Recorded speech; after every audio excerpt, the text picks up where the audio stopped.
Hello and welcome back to Boring Dead Gaming, where today we're going to be playing some more Rogue Trader. We've just spoken to Cassia. We're free on our void ship to do as we wish, I think. I don't exactly know where I am, but I guess we'll go to the bridge. Now I'm hoping I'll be able to get involved with the trading stuff a little bit. So there's a particular guy we've got to go and see for respecking, trading and stuff. He's one of the ones we spoke to.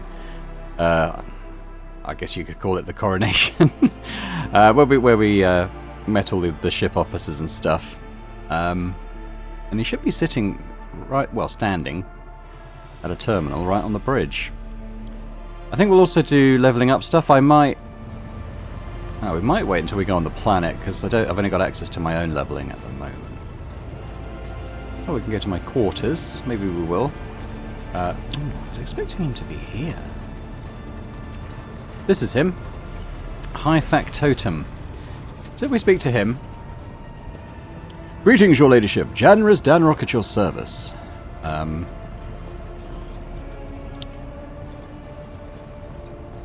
So what do we need to do? This is the respecking one, which I'm not going to do yet. Like I said, I'm going to wait till my party's filled up a bit, and we'll mainly do it to sort of get specialists in each of the skills. That's interesting. Maybe we could get hirelings like you can in BG3, but I think that's probably okay for now. Maybe this is the one for trading? Of course, Lord Captain. Who interests you exactly? We most often deal with the followers of St. Drusus, the Explorators, the Casbalika Mission, or Emperor Forgive Us, the Fellowship of the Void. I'm not going to go into that, but why are we giving away our spoils to these people in the first place? Oh, to profit from them, of course. Most of the things you will find during expeditions are complete junk to one such as yourself. But the less fortunate and affluent servants of the Emperor think them treasures, especially when they are bestowed by the great rogue trader herself. Drusian fanatics and pirate cutthroats, Casbalika dealers and explorators, none will refuse our help in these dark and trying times. And there may come a time when we shall be the ones requiring aid, and it would be beneficial to have allies willing to provide it. So how do I actually get into the trading? I can't remember. If we ask him what he does. Okay.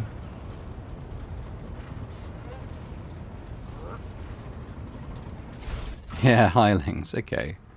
I'm not going to do that, but it's nice that it's there.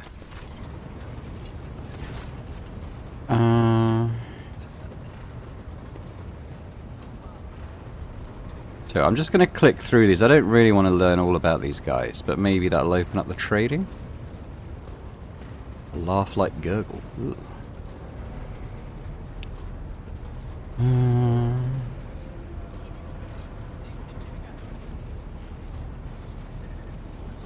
really care about any of that. Okay, well I don't want to respec. Maybe I can't do the trading yet? I'd like to. I might look up how to do it, because I really want to trade some of my stuff. Unless I can do it in Cargo Manager. So this is all the cargo list and stuff that I've got, and you can like sell this to the different factions he mentioned, and and you can buy stuff from them too. There's no like on-planet traders in this game. Everything is via not this particular menu, but the faction trading screen, which I don't seem to have at this moment. I'm going to pause and I'm going to look it up because I want to get involved with this. Hang on.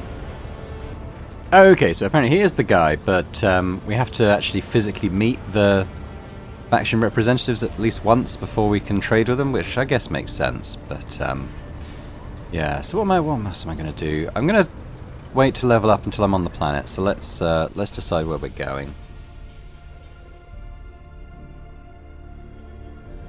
It's like a cathedral, doesn't it? So we were en route to Rykad Minoris, which is... I can't remember. This might be the prison. I'm pretty sure this is the prison planet, though. Lord Captain, sorry to disturb you. Vigdis pauses as if listening to something. It's pandemonium outside the bridge gate. One of the officers seems to be demanding an audience with you in person. I think I hear Master Wessarian's voice. In any case, I wanted to warn you in advance. Alright. It is on my SSD. Some of these load times are a little long. Thing is, it goes so quickly at the beginning, I kind of think, well, I won't pause the recording. Then it really slows down when it hits about 90%. I'll just pause it in future each time, I think.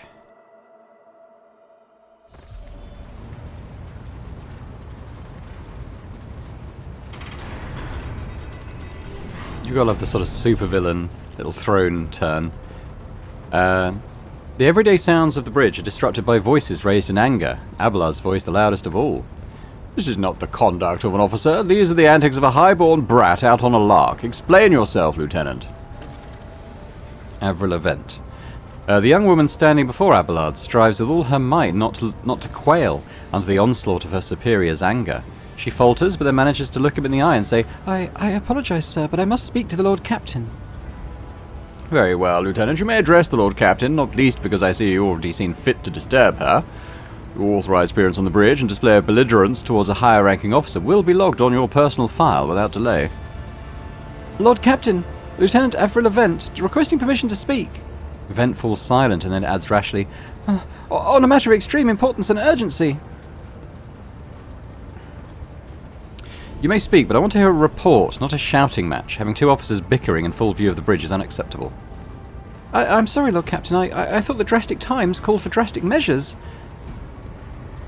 This matter cannot wait. Any minute now, an assault unit will be dispatched to the lower decks on orders to crush the workers' strike by any means necessary. But I'm convinced that this step is unwarranted and that the crisis itself was provoked by the actions of one of the senior officers. Bent is almost trembling with tension as she delivers her speech, her face extremely pale. Abelard, in no hurry to intervene, lets out a sceptical huff. Lord Captain, I urge you to investigate the actions of Seneschal Vossarian and to intervene in what's happening on the lower decks, because very soon we'll have a mutiny or a massacre on our hands. Vent reels off the last words as though she knows them by heart. She's clearly been preparing to say them for some time. When she's finished, she casts an anxious glance at Abelard and then at you. Where does the Seneschal fit into all this? I shall explain, Abelard intones grimly. I beg you to hurry, time's running out. I will not hurry. Since my competence is under scrutiny, I shall speak for as long as I see fit. There is an established order to the way things are done on this ship, and one of the pillars of that system is that the rogue trader's attention is not distracted by trivial matters. It is the Seneschal's role to ensure that. I have always handled internal problems myself, so, of course, when I received information about cultists hiding on the lower decks, I took the matter in hand. So long as I live, not one of the vermin who murdered Theodora von Valancius will find refuge on her ship. You're far too heavy-handed, Seneschal Vossarian. Arrests, interrogations, mass punishments for entire sectors. It has driven the people to the brink, Vent says bitterly. Now there is a strike on the lower decks, in Depot 4 to be precise. 3 worker clans are involved, but many more are passively supporting them. The situation could degenerate into an all-out insurrection. But when I reported my concerns, the only response I received was an order to dispatch an assault unit and crush the strike with maximum force. What is Depot 4?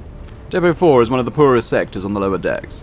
It is home to clans of general labourers. They are not as valuable to the ship as the families who have served its specialised systems for generations. They are easily replaceable resource. One which is now, more besides, giving succour to cultists and minions of the arch-enemy. Depot 4 is poor and troubled, but at worst that means drunken fights and illegal rotgut brewing. We have handled the works of Depot 4 in the past. We would have done so again if the crackdown hadn't been so harsh. And another important point to bear in mind is that the problem is not limited to this sector. It is located on one of the most populated lower decks, and everything that happens there has a knock-on effect on all the neighbouring sectors. There's an insurrection in the making aboard my ship, and no one's informed me. I would not deem it a problem worthy of the rogue trader's attention. Lower decks, as it so happens, are in revolt. 30-some years ago, we even had a revolutionary leader rise up who dared to establish workers' rule across the entire ship. It took a month to restore order, but even 8 years later we were still battling rumours that the hero had survived his execution and was on the verge of gathering people to fight against tyranny once more. Abelard scoffs. Needless to say, the rumours were baseless. As for the current situation, we have sufficient enforcers to deal with it. But on this ship, the word of the Lord Captain carries more weight than a salvo from 100 bolters. I'm sure that if the rogue trader addresses the malcontents directly, she will quell the unrest. I dread to think what problem you will disturb the rogue trader with next. Perhaps you will ask the Lord Captain to break up brawls in the mess room. I have already given you the means to resolve this problem. You simply need to use them. If I may, your ladyship, sending a hit squad to crush a rebellion is a means of ignoring the problem, not solving it. Abelard, what do you say to all this? I see no need to add anything. I acted within the remit of my authority, guided exclusively by the best interests of your protectorate and your personal safety. If you wish to confirm the rectitude of my actions for yourself, I have no objections. For my part, I urge the Lord Captain to go down to the lower decks, stop the assault unit and speak directly to the people. You'll see that they're not lying or harbouring heretics. That way you will stop the uprising before it begins.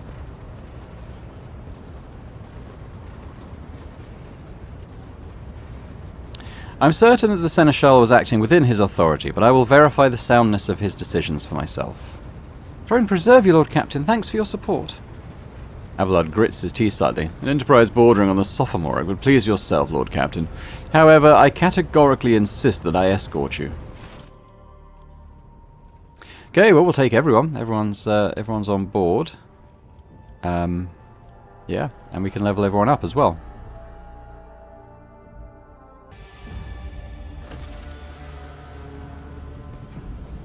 Okay, so what I might do then is I might go through the leveling up and then kind of come back with the results of it, because it's going to take me a little while to go through like perks and stuff, or maybe not.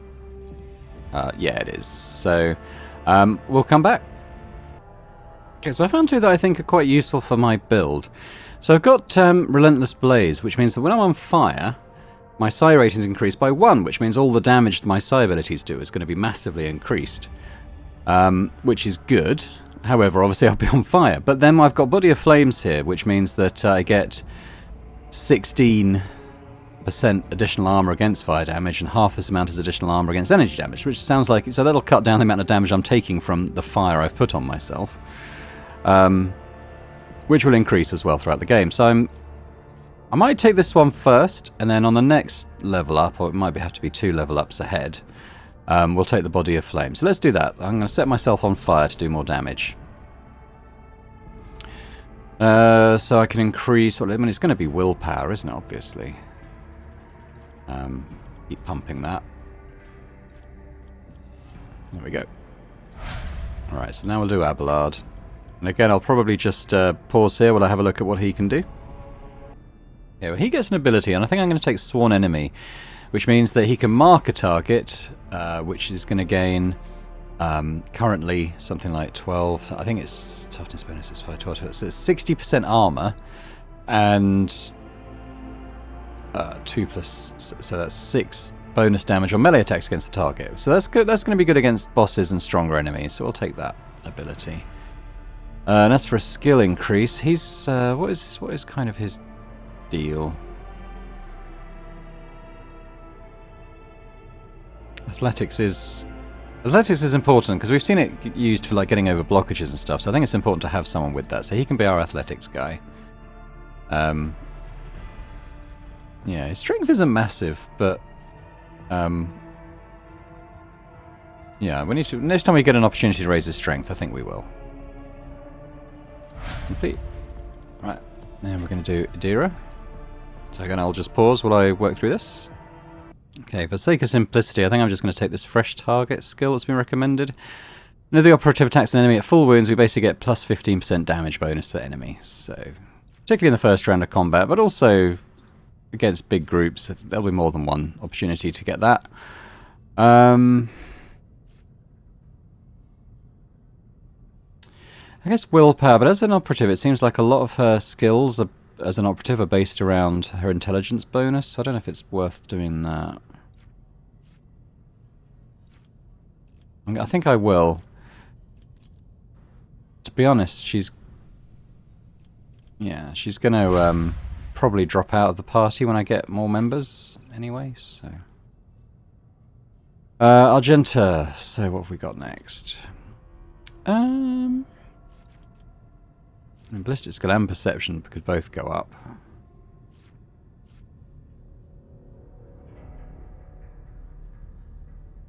So that doesn't really help the shooting, does that?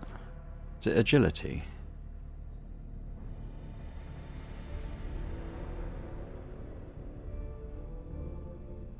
particularly.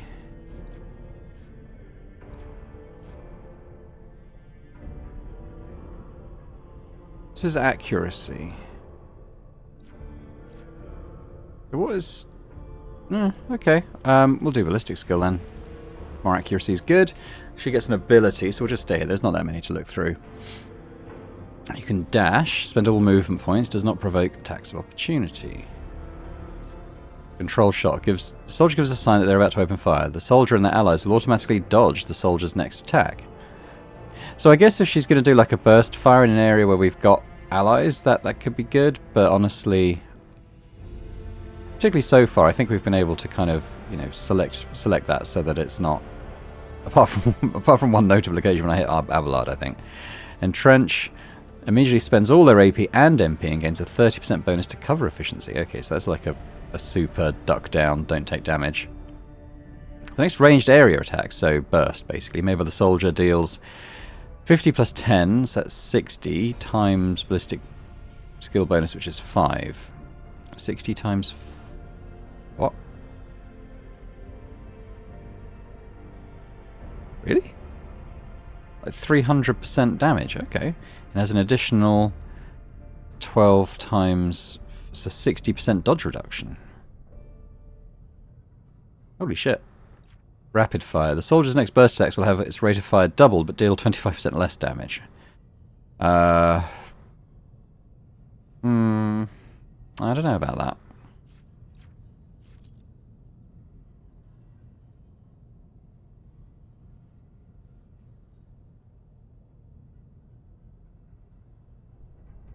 I guess if she's getting swarmed by melees enemies, that's kind of a way to get out. I mean, this concentrated fire sounds good. Like if we, a lot of the boss enemies are going to be large enemies, as we saw at the end of the prologue. So if she does that, her burst fire really should have quite a good chance of hitting him, and then she's doing plus 300% damage. So I think that could be good. I think that'd be a boss killer. So we'll do that. And now we've got Cassia, who I had no idea how to level up at all. She's actually got 2 levels, so... I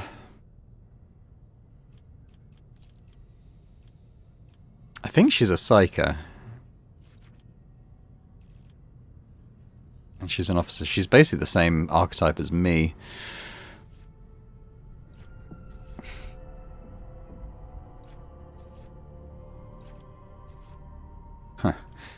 Yeah, I've heard she's quite powerful, but she's basically doing the same stuff as me.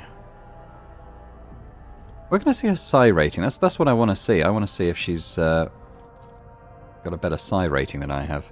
Anyway, I might pause here while I kind of work through her leveling up, and then we'll come back at the end. Okay, she's actually got a lot of crazy abilities here, Navigator related, but I think I'm going to take this one, Guide of Souls. So she'll start every turn, including extra turns, with 3 additional movement points. But what's interesting is that, more interesting I think, is that each ally targeted each turn by the Navigator with a single target ability. And remember, she's got things like Give an Extra Turn and things like that, and Voice of Command, so she'll be using these a lot, I think, like I do. They'll gain the same amount of additional movement points at the start of their next turn. So someone like Abelard, who needs to be in melee, you know, we're constantly using these abilities on him, so pretty much every turn he's going to be moving an extra 3. So I think that's good. What do we got here? Oh god, there's another one of these. Okay, so I'll pause again while I'm having a look at these. Okay, this one's not particularly exciting, but I think it could be good for her ability to stay alive in combat. So resistance, Navigator makes all resistance tests with their willpower. So what this means is when enemies try and do things like, if I just expand this, for instance, if she's made to resist poison, stun grenades, various hazards like burning and so on, rather than having to make that save, as you'd say it in D&D terms, with her skills like agility, which is only 30, or toughness, only 30, she'll instead be making this with her willpower score, which is, remember, is the main one we're going to be increasing as she levels up, which is already 5. Plus, her wounds, her HP, is calculated according to her willpower rather than her toughness. So she's going to get more hit points and be more resistant to various status effects and things. So I think that'd be quite a good one for her, just to stay alive, basically. Now, in fact, let's increase her willpower again here. So that's going to be at +6 now. So if we complete that, she's gone from 24 to 33 hit points, which is actually more than me. But yeah, so that's our leveling up. Quick note on our leveling as well. I noticed this when I was leveling Adira. So we do have these talents to increase our psi rating, which remember is what is going to really enhance the power of our psi attacks. It doesn't say here, but I noticed it in Adira's one that we can take. Remember, we're at psi rating 0, which is why we're doing nothing damage to any enemies. But when we get to psi rating 1, that's going to more than double. And we can choose this at level 10. We're level 6 now, so we're whipping through the levels early on. And when we get to level 10, we'll be doing massively more damage. And then when we set ourselves on fire, that'll be increasing even more. So, which is something you don't hear every day. Hey, it's Wassarian. Take that, scum!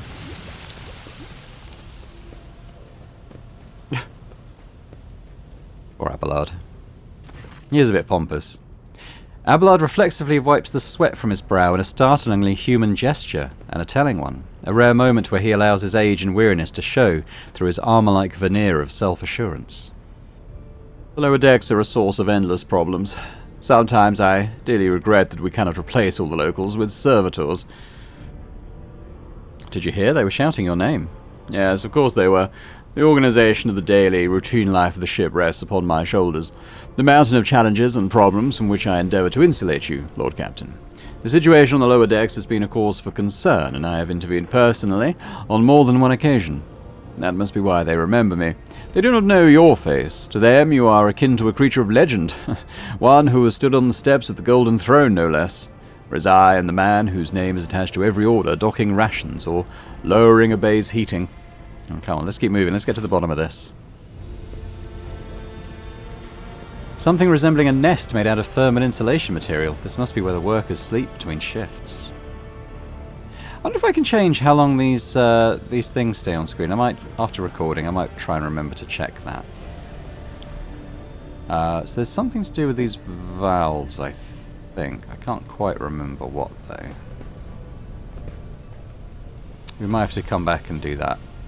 I don't think I can interact with them just yet. Huge pipes, the arteries of the ship, run through many bays, delivering air, water, heat, and the propulsive force of steam. Yeah, these might open up to interact with at some point.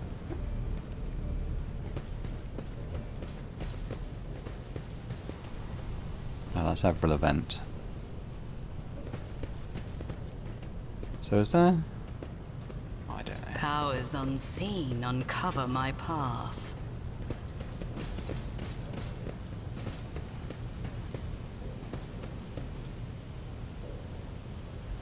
I'm sure there was something to do with... A revelation was sent to me.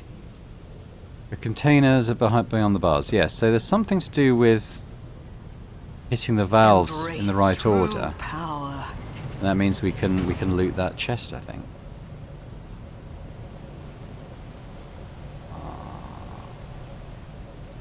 Okay, let's go in here. Oops.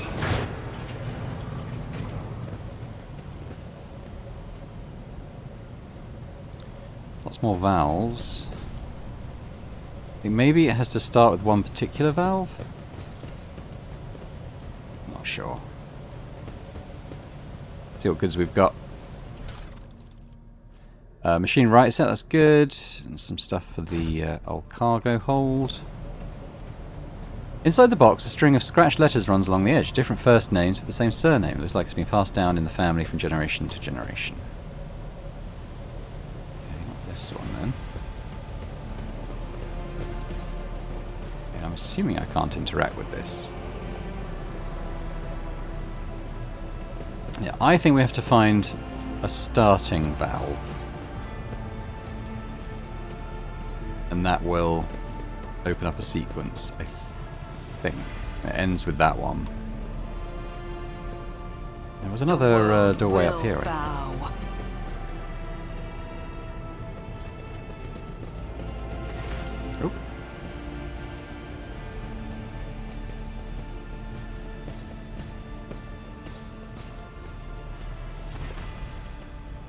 The sounds of a heated discussion reverberate through the ship's bays. Lieutenant Avril Event of the ship's enforcers is barring the path of a heavily built assault unit officer, and judging by their expressions and tone, the standoff has dragged on for some time already and has now reached boiling point. I have my orders to put an end to the unrest and purge this sector. You can take your orders and shove them. This is my deck and my sector. There are only 3 people who can waltz in here without my express permission: the first officer, the rogue trader, and the Emperor himself. So, not all my lessons fall on deaf ears, Abelard mutters in crabby approval. He does not clarify whether he means Lieutenant Vent, the officer looming over her, or both. Your ladyship. Noticing you, the 2 junior officers snap to attention and salute, their subordinates following suit a moment later.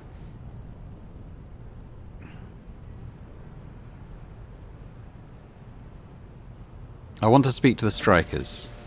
Abelard's mouth twists, but he restrains himself and says nothing. Right you are, Lord Captain. Allow me to wish you good luck. Hope gleams in Lieutenant Vent's eyes. Okay, so there's nothing there. Yeah, so I think we go this way. Have a chat with these guys. Maybe there's... Oop. A dozen pairs of eyes stare apprehensively at you. The people before you are typical inhabitants of the lower decks. You take in their simple clothing, crude weapons, and faces that display varying levels of mutation, from the barely discernible to the strange and the outright grotesque.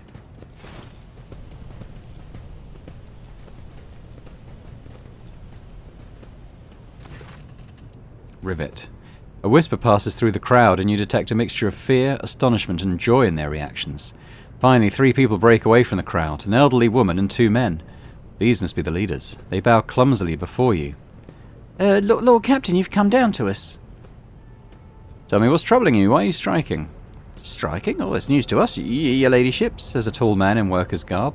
All we're doing is asking questions, saying what we think. Shut up, Rivet, snaps the old woman, who turns her hostile dark eyes on you. Here's the deal, your ladyship. Your damned enforcers are all over us down here. They say they're looking for cultists. One wrong word and they're reaching for their batons. If they want to punish someone, they turn off the heating to whole bays for a week at a time, so we get sick and freeze. In my clan, 2 little ones died from inflammation in their lungs, all because of these enforcers. The old woman spits on the floor and rubs the spittle with the toe of her worn-out shoe.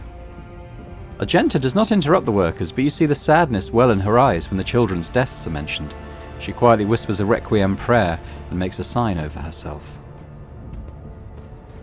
It's all true. Vent is the only enforcer officer who stood up for us. It's clear as day who had a mother from the lower decks and who grew up amidships, and who grew up amidships and has no fellow feeling towards us.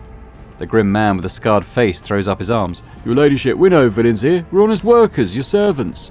We've plotted no disorder, we went on strike openly, and now we've got guns pointed at us. All we're doing is asking to be allowed to work in peace without being harassed.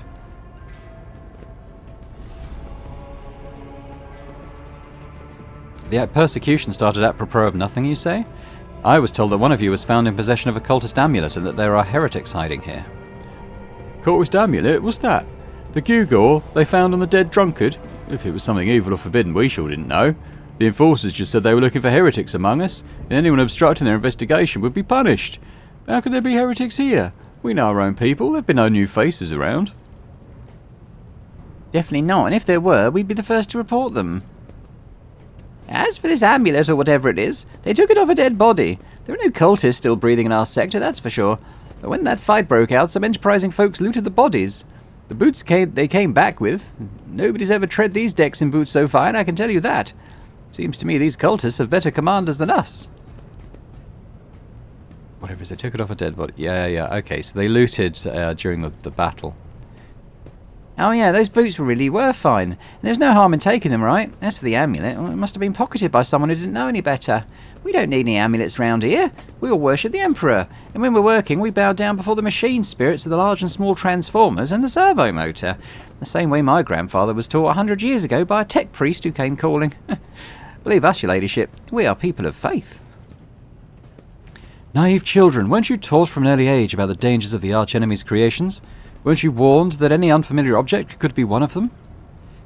We were told, Holy Sister, but it was long ago. The last time we saw a confessor in our sector, it was just after I'd had my 3rd little one. That is regrettable, but you cannot lay the burden of leading a righteous life on the shoulders of the Holy Fathers. Who will you blame when beasts crawl out of those amulets you stole from the heretics? The Holy Father, who was not there, or the scavenger who brought evil down on himself and his neighbours? Abelard, anything to add? I authorize the use of all necessary measures to locate Chaos worshippers hiding in this sector. The specific steps taken by the officers were not reported to me. Abelard frowns, clearly disgruntled at having to explain himself in the workers' presence. Nevertheless, I am certain that their actions were justified. Cultists are no drunken stevedores. They are the enemy and a threat to the ship. Neutralizing them demands decisive action. We were attacked on the way here. How do you explain that? Well, here's an explanation for you. The people have been pushed to their limit and now they're lashing out. As if we don't know why these top-deck units are being sent down here. Like that one there that the lieutenant won't let past. Stager, All clans are all inside the bay that's been sealed off. The lower decks are big. I'm sure there's some people who've just about had enough. We're getting it from all sides. The soldiers have encircled the ones who've risen up. The death squad's just arrived. Gosh, no wonder folk are lashing out. Awareness succeeded. Their words seem sincere to you. Their body language and the glances traded between them reveal that the news of the attack has shocked them. So what changes do you want? Would you look at this? The exalted Lord Captain herself is asking us Bildrats what we want. Well, here's what. We want you to rein in your damned enforcers, to quit turning off the heat, and to stop battering everything that moves. No, that's not it. We want the enforcers gone from here, and we want to be armed. Give us arms and we'll govern ourselves. We'll defend ourselves if these cultists do show their faces. I've been leader of my clan for 20 years now. Getting rid of these club-wielding thugs can only improve things around here. Oh, you've gone too far, old Nan. They'll never let the maggots on the lower decks live without the enforcers breathing down their necks. They probably even insist on enforcers on the upper decks too. As for weapons, what do we need them for? For the first days out, we'll have someone shooting their neighbour out of stupidity or drunkenness. We don't need that. If the enforcers stop hassling us, that'll be enough. In return, we'll find the scavengers who robbed the cultist bodies, and we'll talk to them, one lower decker to another. If there are any more of those damned amulets about, we'll hand them over to the enforcers ourselves. You speak for yourself and your clan, and I'll speak for me and mine. I don't want empty gestures, I want real change. They'll promise us the world now, but as soon as the Anointed One turns her back, these brutes will be on us even harder than before, all because we dared to speak out. The tall worker's eyes dart between the two arguing leaders. Every few seconds he opens his mouth as if planning to agree, but each time he falls silent, making a few vague noises of approval.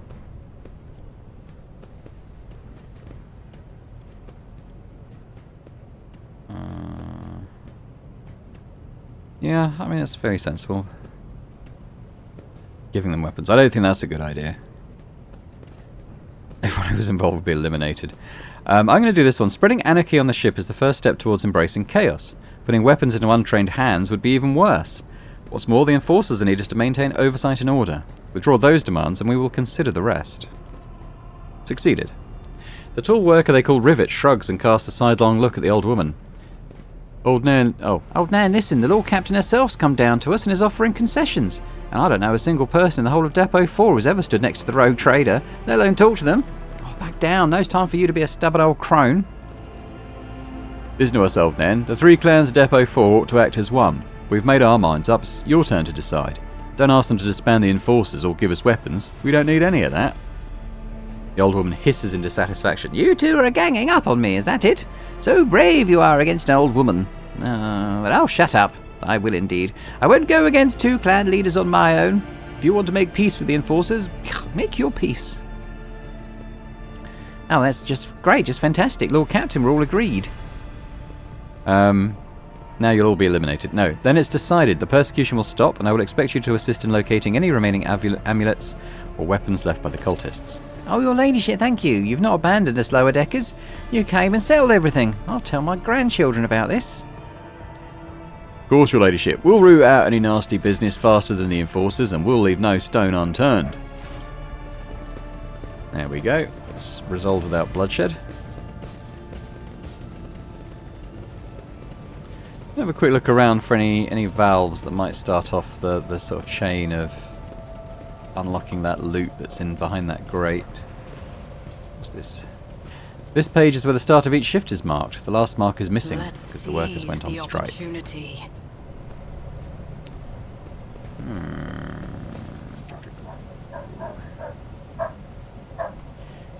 Oh, hang on. The heat sink warms the air around it to a scorching temperature. This is the warmest part of the bay. The workers have even dragged deck chairs here. So, here's another one of these things, but... So I look at the map. Yeah, it doesn't say there's... I know, I did it in the beta, so I do know there is something to get... Oh, hang on, goods here. Do those as well. Ooh, multi-key. The stuff for the cargo bay. There must be a valve I can interact with. There must be.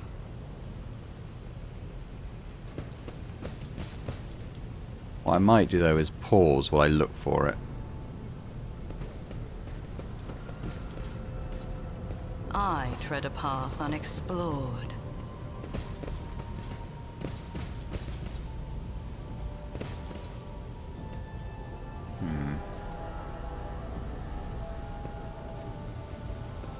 Must be. So I'm going to pause and I'm going to have a good look around this area and try and find the beginning of this sort of chain of valves.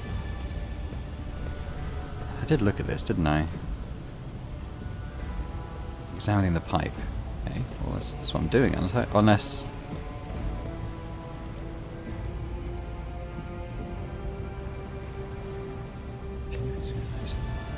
I mean, I'm trying to do that, aren't I? The world will bow. Okay, well I'm going to pause here while I think about this. So apparently this is where it starts off. We have to be near here and pass a check. Ah! Ruinous favor The gauge shows that the steam pressure in this pipe is close to the maximum, however it does not reach the bars at the other end. Okay, we can start turning them now. Squeak, squeak, squeak. So apparently we need to do the ones that have steam coming out. I guess not that one. Embrace true power.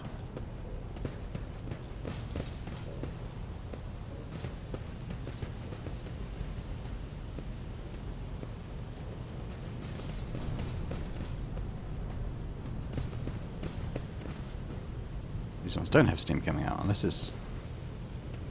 Okay.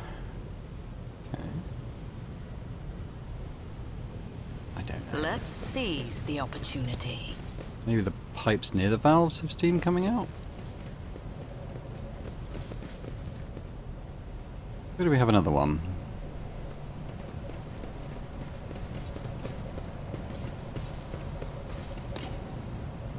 Okay, so yeah, alright, so nothing happens when it's not the right one.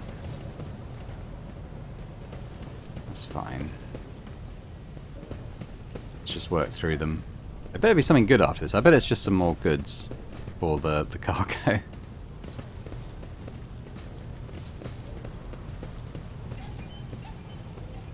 That one worked. Nothing. That one worked. Nothing. There's one down here. That did something. What about this one? Nothing. Then maybe this last one? Hey! Tech use 100%. What do we get? Multi-keys! Grenades of various kinds. That's pretty cool. Alright. I tread a path unexplored. So, that's probably for Argento, because I'm guessing the grenades are linked to demolition, are they?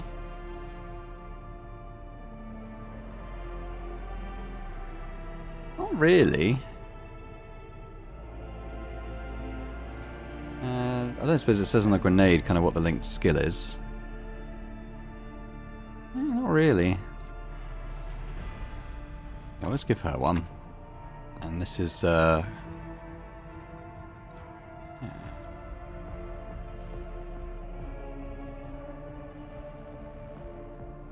I might give Cassia this warp lore, because I imagine she's pretty good on that, isn't she? Yeah, so... There we go.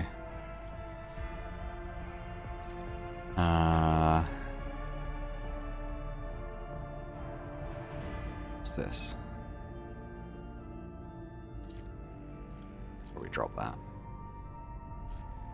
We drop a lot of this stuff, actually. It's all related to the quest we did for her.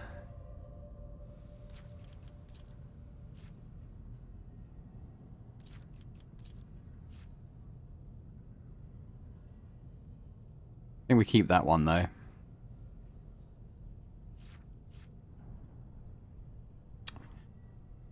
I might give her the persuasion gloves as well. I don't know if that'll kick in. I don't know if you do a group check on dialogue, but you might do.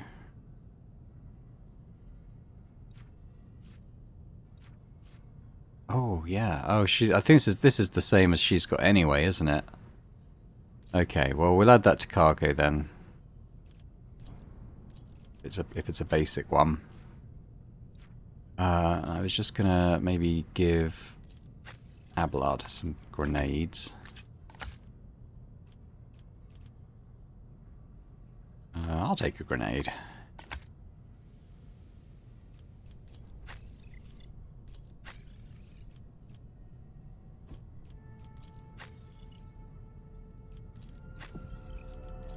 I'll give our gent the other healing pack. Okay. I think we can leave here now. What's that? Oh, that's the stuff we dropped, I'm sure. Oh.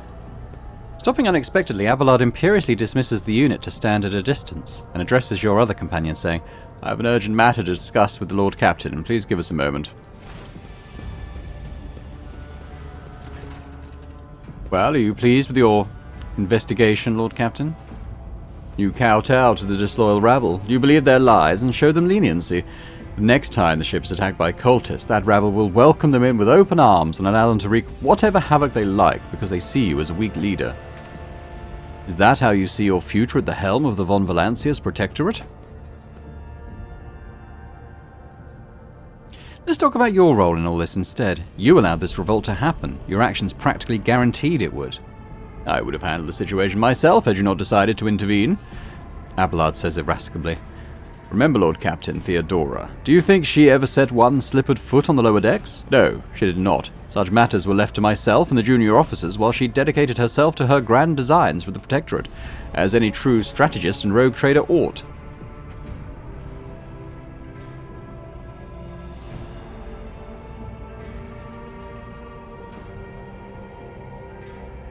Give me a reason why I should continue listening to your advice and trusting your judgment. Right now, I don't see any. Abelard frowns, his affronted dignity clearly at war with his military training, but the latter wins out. He shrugs slightly, juts out his chin and speaks in a calmer, graver voice. I never expected to hear such words after all my years of service, but I suppose I have brought this on myself. Allow me to explain. The prosperity of the Von Valancius Protectorate is not just an empty phrase to me. I left the Imperial Navy for the chance to see it flourish. It was the most momentous decision of my life. I did it because I saw in Lord Captain Theodora's deeds the sign of true greatness. Rogue traders do not simply forge new routes and capture worlds. They create order out of anarchy. That creative impulse was entirely lacking during my time in the military. So I left everything behind I had known, everything my family had known. I come from a long line of officers. And I embarked upon this incredibly reckless venture. Lord Captain Theodora entrusted me with all the concerns she had no time for. She would go off on her flagship for long periods, to distant frontiers, on scouting voyages, and the advancement of the entire Protectorate rested on my shoulders. And then suddenly everything that had been built over years and years began to quake, rattling like a flimsy hanger on a seismically active world. One of the senior officers betrayed us all, the rogue trader was killed, and who knows what is happening on the planets. I tell you this honestly, without fear of appearing weak. All this has come as a grievous blow to me. I am not panicking or grieving, because I cannot allow myself to panic or grieve. I am duty-bound to aid the new rogue trader, to aid you, to find your footing as quickly as possible. And to do that, I must insulate you from problems that in the past have been dealt with by tried and tested procedures set out in the ship's regulations. Procedures that were established long ago and have functioned smoothly for decades cannot suddenly be deemed excess to requirements.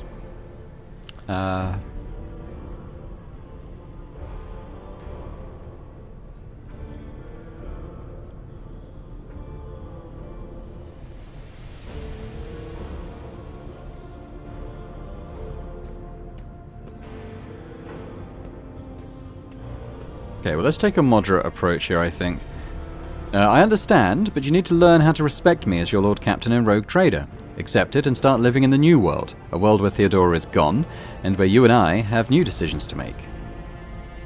Abelard solemnly inclines his head. Yes, Lord Captain. After a moment's silence, he adds, looking at you with interest, Your resolve is admirable and demonstrates strong leadership. I shall remember this moment, should my old habits ever begin to creep back in. And now, please, let us leave the lower decks. If the Rogue Trader desires to stretch her legs, there are far more suitable places. Okay, so we're all cool with our blood. Oh, we've leveled up again. Huzzah. Okay. Unfortunately, it's just me and Abelard, but we'll do those now, perhaps. I'm looking forward to hitting level 10 and powering up. But we're level 7 now. So we've got abilities. So we'll have a look at these, because this is stuff we can do in like combat, isn't it? So we recommended get back in the fight. Officer encourages an ally who immediately recovers from burning, bleeding, toxin, and stun effects. If they're under the effective voice of command, they also gain 2 times our willpower. So that's 12 temporary wounds. That's quite good. The officer increases an ally's resolve by 2. Blah, blah. So remember, resolve is what builds up momentum. Grants an ally additional movement points equal to fellowship bonus. So that's only 3. Break ranks. The ability can only target allies who have enemies adjacent to them. And I'm going to skip down to what looks like my pyromancy stuff. So I already have that. As a concentration of faith, sanctic powers are used by pious psychers to protect allies and smite heretic. Oh, I think these are the different schools of magic. So what's Firestorm? This psychic power only impacts creatures suffering from warp burn or burning. Everyone adjacent to the target point suffers the effects of the ignite. Oh, so we kind of propagate our fire. That's pretty nice, actually.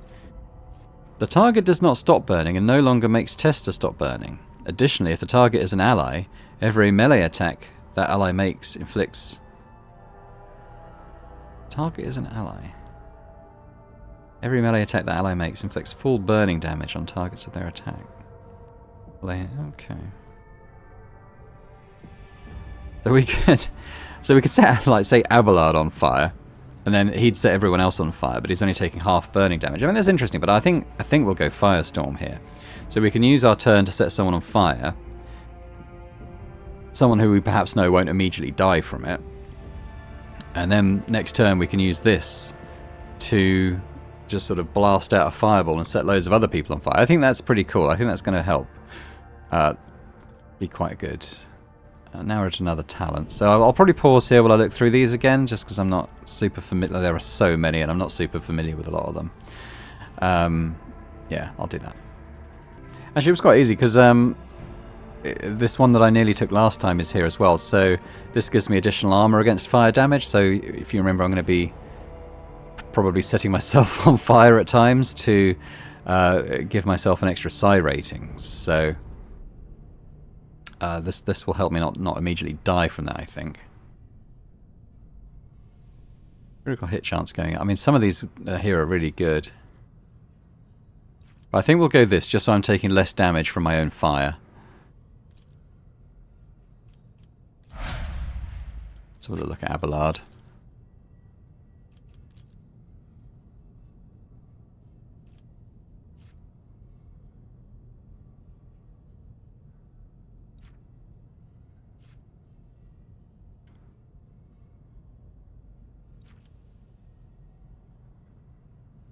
I think I'll do weapon skill just to get it to the next kind of bonus point level, because remember that's on 10s.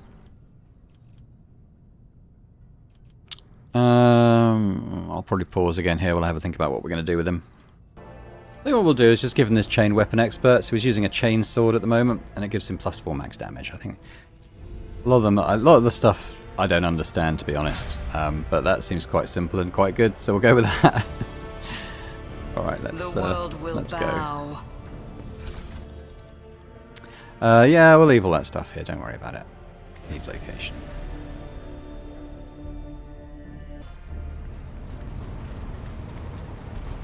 Okay, well, I guess we'll move on to our next destination. I assume that's what I'm doing. Yeah, we're very slowly making our way to Rykad Minoris. Let's see if we get there this time. Maybe? I don't know, we're getting dragged off again somewhere.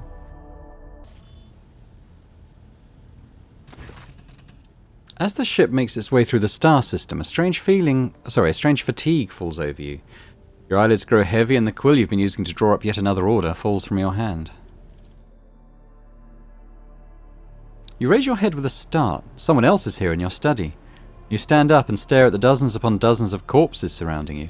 Among their number you recognize the disfigured and bloodied faces of those who died on the ship's bridge, and those you met in your previous life. How is this possible? Where are the enforcers posted to stand guard? It matters not. You're alone against a horde of heretics risen from the darkness to take your life. As if of its own accord, the shard lying on the edge of the desk, the sole remnant of Kunrad Voitvir's weapon, slips into your hand. The metal is searing cold. The dead sway from side to side, closing in around you in a nightmarishly slow advance.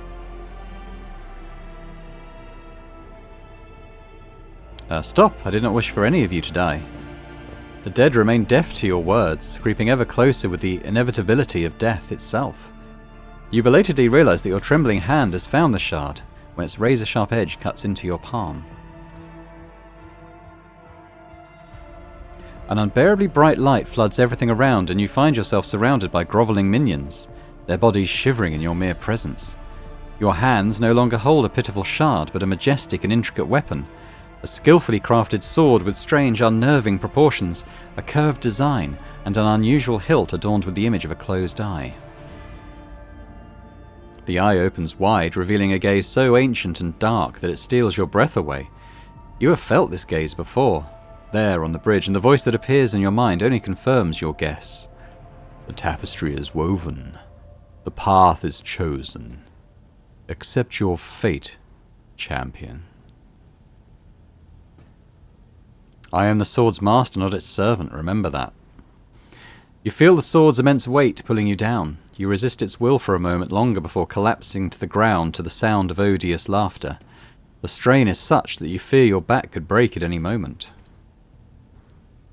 Vogue, the first dawn, is hereby woven into the tapestry of your fate. Seek the second dawn in the hands of she who rises above its future dominion. The former aspirant fell, and thus the new one will become the chosen of the Weaver of Destinies. Make mortals serve you as their god, and become the vessel of the Edge. No idea what any of that means. You awaken from the vision, kneeling next to your desk, clothes drenched in sweat and with a sour taste on your tongue. Your head is ringing, and you struggle to recall those faces and the image of the sword in your hands. Only the deep cut on your palm and the bloodied shard lying on the floor remind you of what just transpired. So we could be heretical or dogmatic here. Get rid of the shard. I'm going to be heretical. I want to see where this goes. You reach your shaking hand out to the shard, now slippery with your blood.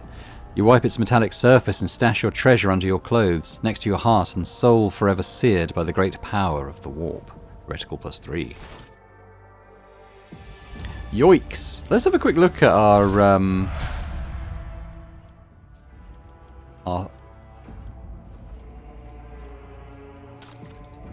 that's not what I want.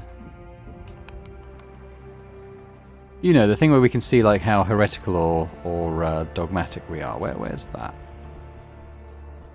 Character? Yeah, here. So, okay, so Iconoclast, we're at level 1 now. When one rank of the conviction branches... When one of the conviction reaches rank 3...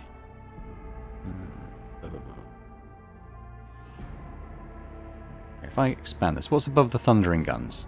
The rogue trader and 2 random allies start the combat with temporary wounds equal to their own resolve, which is 5. Ah, that's pretty nice. But we've started down the route to heretical. Okay.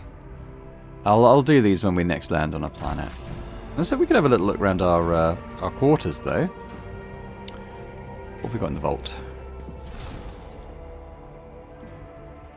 Not a lot.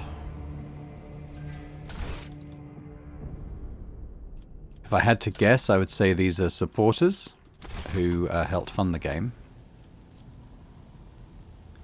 Ticking of the clock is too bulky for its size. What have we got here? Face of the Sovereign. The wearer gains an additional +1 resolve whenever they kill an enemy. Is that... That can't be like a permanent +1, yeah? Or is it? Is it? I don't know. Well, the wearer is at full wounds. They gain +5 to all characteristics. That's a... Okay, well, those are really good, so we'll take those. So what am I wearing at the moment, cloak-wise? I've got this one. Each heroic act used in battle increases my dodge until the end of combat. Okay, well, that's good. But this is really good. So, as a ranged character, hopefully we'll be, you know, reasonably... Yeah, I mean, I think we have a good chance of just not taking damage a lot of the time. Get rid of these, +3 logic. I think we put this on.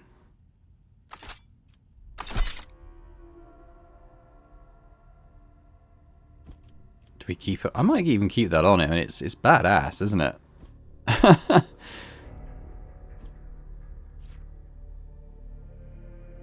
We change my color scheme now.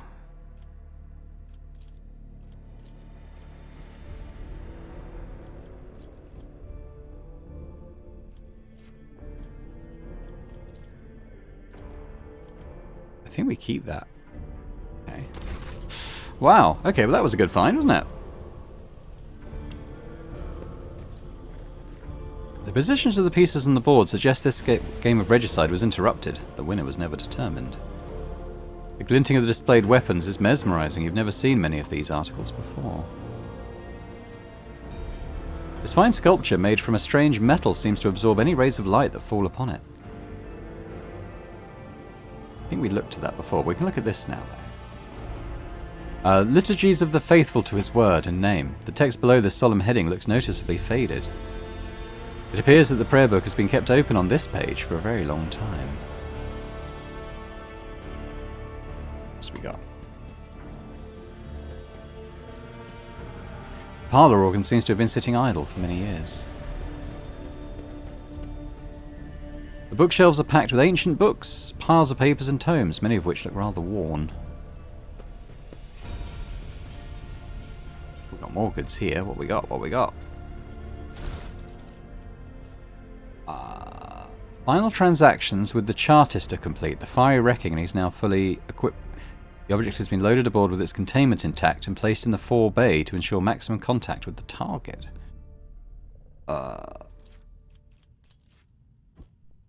Fiery wrecking is crewed by a servitor. Chance of the ship returning at a minimum. Okay. I wonder if that's something to do with Conrad's uprising. Unfinished letter. His chagrin is irrelevant. Voigtvir's mistake cost me too much. Years of work, tremendous resources, all wasted. He has failed at what he was supposed to be irreproachable at, uncovering spies, and this one was a senior officer. I'm not about to discard him. Conrad has served me for too long for his removal to go painlessly for the Protectorate. Besides, he's no fool. He could not have seriously expected to become the next in the von Valancius line when his skills and talents as Master of Whispers are so valuable. Let his disinheritance serve as a humiliating but instructive lesson from which he may yet learn. She did mention there was something in Conrad's past that had sort of led to his disgrace, basically, and meant that he was no longer a viable heir. Beyond the stained glass, the distant stars glimmer in the darkness of endless space, filling you with an odd sense of dread. What that is. The long-dead eyes of this fierce monster forever capture the fear and pain of its final moments. Rather impressive bath. The water's calming murmurs and the warm steam feel inexplicably deceptive. A moment of weakness and rest promises nothing but danger. Oddly foreboding. What we got in here? The majestic portrait, painted by a skilled artist, greets guests who have been granted permission to enter the Lord Captain's quarters. Hefty tome contains schematics of the flagship. Okay, blah blah blah blah. What's this? Can't even read it. The coat of arms of House von Valancius is crowned with the text, Of the oath of the rogue traders, the Emperor's faithful servants. And we go to the bridge. Alright, can we finally get to this planet? Taken all episode trying to get here. Alright, let's begin our scan. What have we got? Hang on. I want to... Oh, it just says Starport. I thought it might show like a little briefing or something, but no. So let's take everyone down.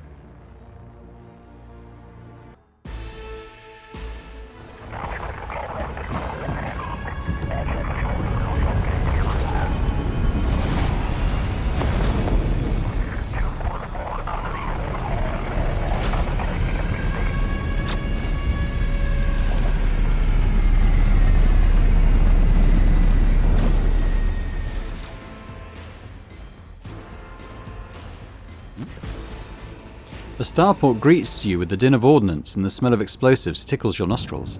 It is difficult to tell through the smoke who is firing at whom. Oh, weapons on the ground or I'm firing.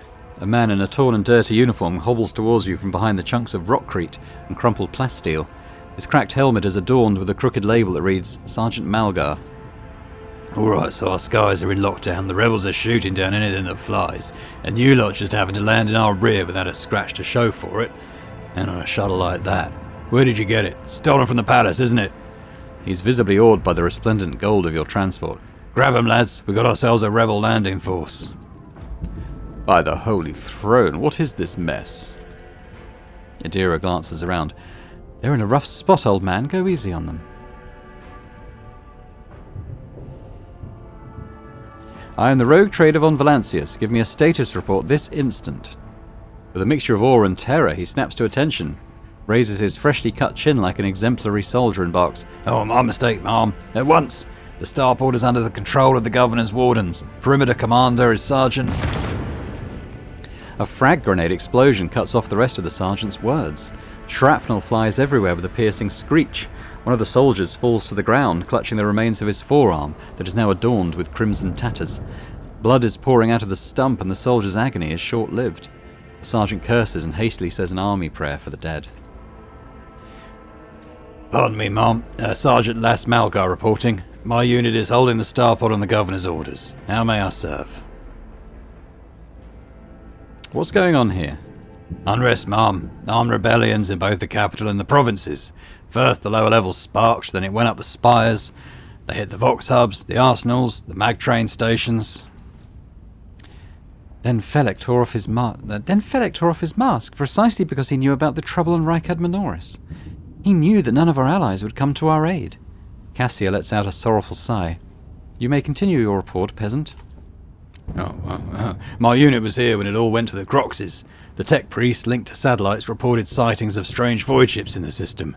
They were orbiting the star until one of them set course for landing on Rykad Majoris. The governor took precautionary measures and offered to increase security at the key facilities. Everyone knows that whenever something's not right, you better double the warden details. The alarm was raised and we were sent to secure the starport. It's the only reason we were able to hold it.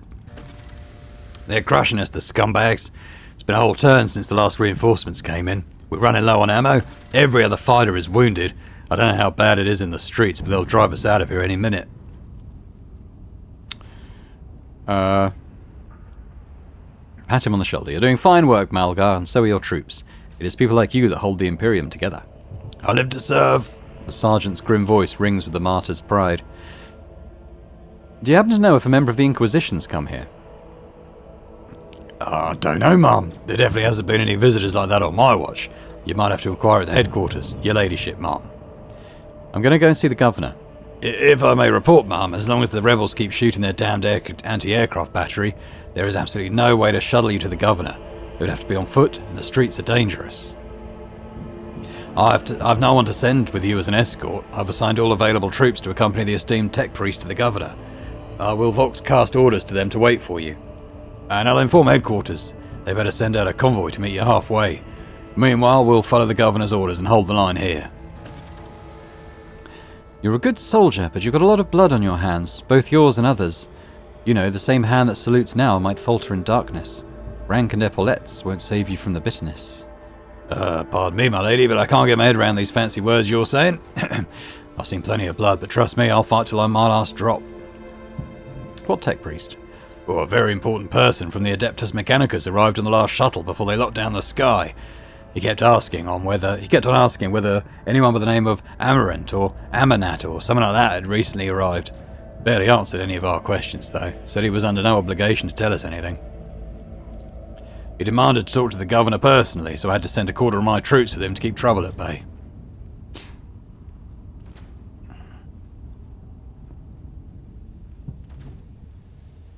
You're a good soldier, Malgar. I will see that your heroism is noted.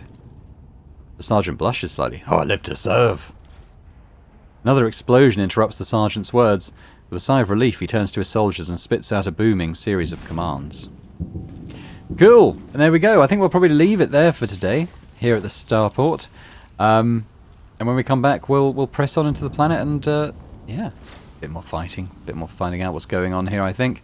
But thanks very much for watching. I hope you've enjoyed this episode of Rogue Trader. If you have, if you could hit the thumbs up button, that'd be amazing as always. If you can leave me a comment, let me know what you think about the game and this playthrough and the setting and the various choices we've made. Any tips for the build, because to be honest, I don't really know what I'm doing.